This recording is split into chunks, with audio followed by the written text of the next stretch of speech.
is a little girl who no longer flinches when someone raises their voice, a home where no one has to earn love, and a mother who burned the blueprint just to rebuild something real. Welcome to Revenge with Lyra. I opened my dream restaurant and invited my entire family to the grand opening. Not one of them showed up. They all went to Ezra's promotion party instead, a backyard barbecue with plastic chairs and lukewarm beer, while I stood in a candlelit dining room, waiting. And as I closed up alone, wiping down untouched tables and folding napkins no one used, Dad finally texted, "We need to discuss the restaurant. My name is Juliette Martin, I'm 34. And if you think you know how this ends, stay tuned. What do you do when the people you fed your dreams to show up only when there's something left to eat?" The kitchen still smelled like garlic and rosemary. The handwritten menu cards I spent hours on were all still stacked neatly at the host stand. And the playlist, the one I made from songs that reminded me of my childhood, kept looping on empty speakers. I stared at my phone. No calls. No, sorry, we're running late. No flowers. Not even from Mom. Just Ezra's Instagram story. Promotion party vibes, bottle with popping cork. My entire family in the background. Laughing. Dancing. Holding a cake that said, "To bigger things." I'd built something from scratch. They didn't just miss it, they ignored it. So when Dad texted, I didn't ask what he wanted to discuss. I knew. He was worried about the money he assumed he'd get. The family tab. The unspoken discount he thought he'd earned just by sharing my last name. I stared at the screen for a moment, then typed one sentence that would rewrite the rules forever. Effective immediately. The restaurant is closed to all family, no reservations, no discounts, no exceptions. And 20 minutes later, my phone lit up. 19 missed calls. And one knock at the back kitchen door. It was Ezra at the door. Of course it was. He stood there in his tailored blazer, smelling like too much cologne and not enough guilt. In his hand, a box of leftover cake. "Figured you'd want a slice," he said, trying to smile like nothing had happened. I didn't answer. Didn't move. "Look, Jules. We didn't think the opening was that big of a deal. Dad said it was just soft launch vibes." I stepped outside, shutting the door behind me. "You went to his party, Ezra. Not mine." I sent hand-delivered invites. I texted Mom 3 times. "I made your favorite lemon tart, and it sat untouched for 5 hours." He looked down at the cake. "People got busy." "No," I said, soft but sharp. "People got lazy. They thought I'd always be the backup plan." I walked past him and threw the trash bag I'd been carrying into the dumpster. "Jules, come on. It's not that deep." But it was. It had always been deep. From the way Dad introduced me as the artsy one, to how Mom constantly compared my restaurant dream to Ezra's marketing job. They wanted me to stay small, so they wouldn't have to explain me. Ezra followed me back to the door. "I think Dad wants to invest now. He sees potential. He asked me to talk to you." There it was. The real reason. Not guilt. Not support. Just business. "Tell Dad the restaurant's fully funded," I said calmly. "And the investor bought exclusive rights to my loyalty." Ezra blinked. "What does that mean?" I smiled. "It means you're late. And I don't do leftovers." I walked back inside and locked the door behind me. On the other side, I could hear him breathing. And then walking away. The next day, I changed the locks. Not just at the restaurant, but at my apartment too. I'd spent years letting my family treat my space like a revolving door. "Jules, we need a place to crash. Can we store this here for a few weeks? Can I borrow your car just till Monday?" And every time, I'd said yes. Because saying no made me feel selfish. Because somewhere, deep down, I thought that being useful was the same as being loved. But love doesn't flake on your life's biggest moment. Love doesn't shrug off your invitations. Love shows up. So I made it official. A sign on the restaurant door read, "Dear customers, due to overwhelming support, we're transitioning to reservations only. No walk-ins accepted, even if we share DNA." By noon, it was on local foodie blogs. By evening, it went viral. The photo of me in my white apron, arms crossed, standing in front of that handwritten sign, It hit a nerve. Comments flooded in. This woman is my hero. Boundaries taste better than betrayal. Tell Ezra to eat a slice of humble pie. Meanwhile, my phone buzzed nonstop. Mom called 5 times, left 1 voicemail. Juliet, this is childish. We're family. We made a mistake, but this public tantrum is making things worse. I didn't respond. Instead, I opened the front door to a couple holding hands, tourists from Georgia. We saw you online, the woman smiled. We canceled our other reservation just to eat here. As I led them to their table, I caught my reflection in the front window. I didn't look bitter. I didn't look angry. I looked free. And behind me, the restaurant buzzed with laughter, clinking forks, and second chances I chose, not ones I was forced to give. 2 days later, Dad showed up. Not at the restaurant. He wouldn't risk the cameras or another headline. He came to my apartment. Juliet, open the door, he said. Let's be adults about this. I watched him from the peephole. Suit jacket slightly wrinkled. Eyes tired. He looked like a man losing control of a story he'd written. I'll be brief, he added. Your mother's upset. Ezra's confused. We all are. I opened the door, but didn't step aside. You want to talk? Talk right here. He sighed. This is ridiculous. We're not enemies. No. You're just people who forgot I exist unless I'm footing the bill or cooking the meal. He flinched. I was going to help you, he said quietly. I was looking into some financing. You mean you wanted equity, I replied. Control. Dad's face hardened. Don't be paranoid.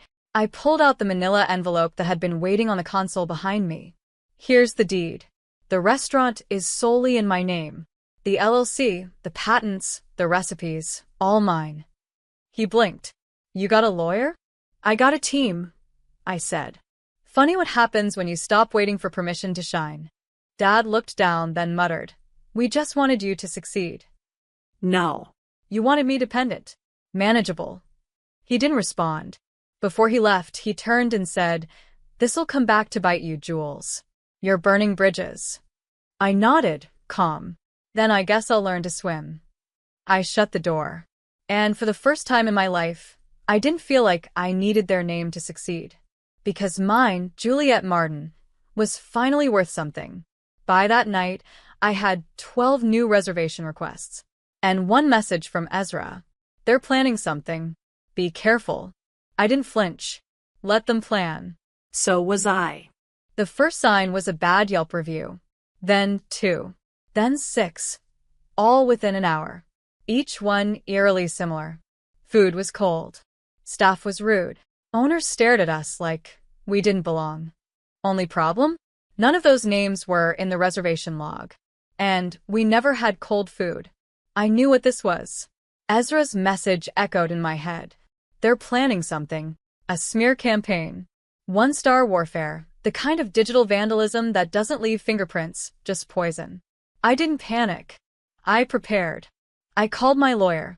Then I reached out to one of my regulars, a journalist from a local paper who had once written a glowing piece titled, The Restaurant with a Soul. I think someone's targeting you, she said after reading the reviews. Want to go on record? I said yes. By morning, the article was out. Beneath the apron strings, how a rising star chef fought back against family sabotage. It wasn't revenge. It was truth. The piece included screenshots. Dates. Contradictions.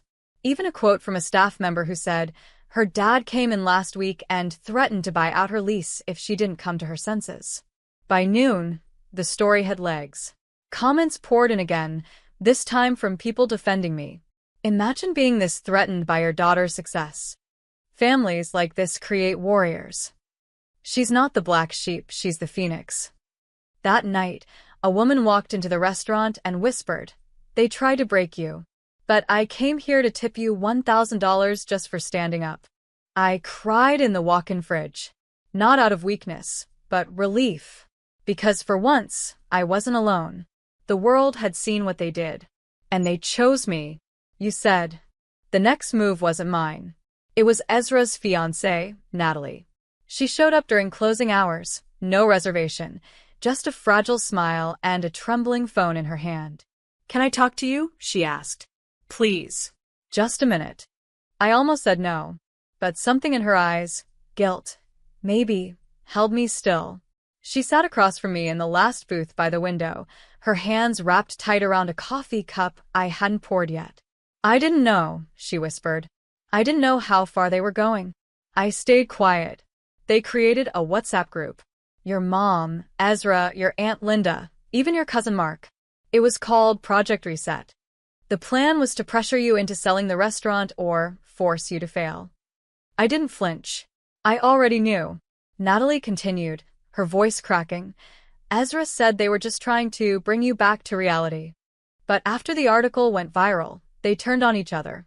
Your mom blamed Ezra. Ezra blamed your dad. It's chaos now. I leaned back, watching her. Why are you telling me this?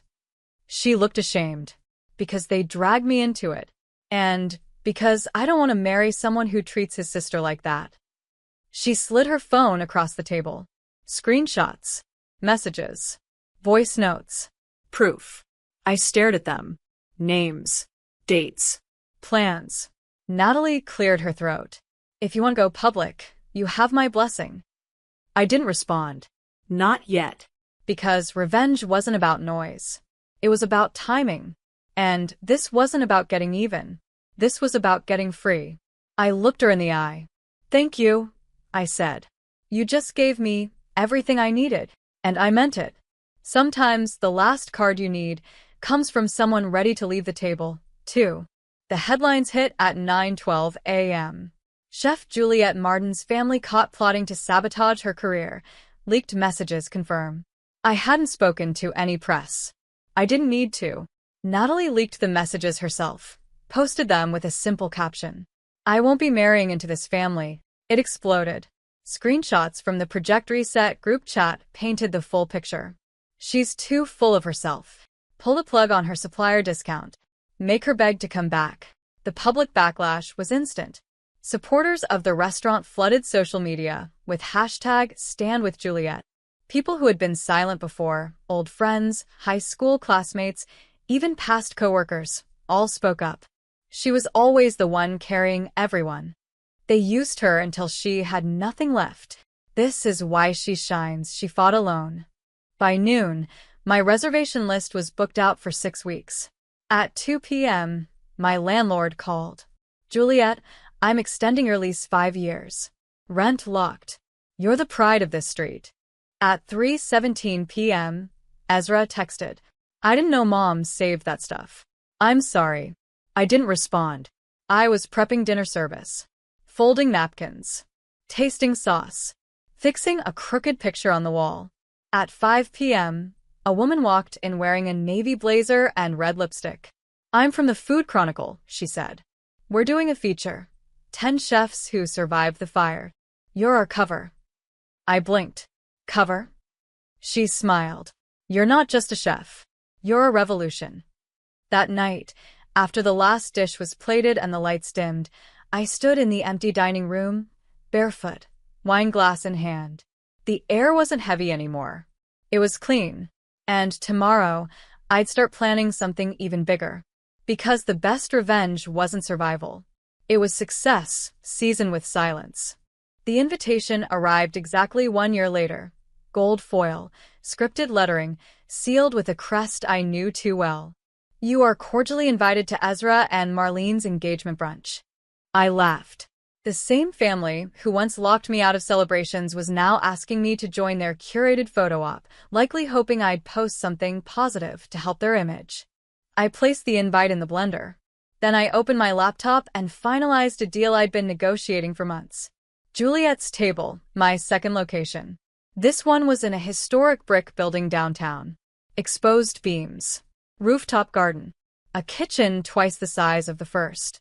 I'd hired my staff from overlooked places, culinary grads with no connections, single moms rebuilding, quiet dreamers who never got a chance.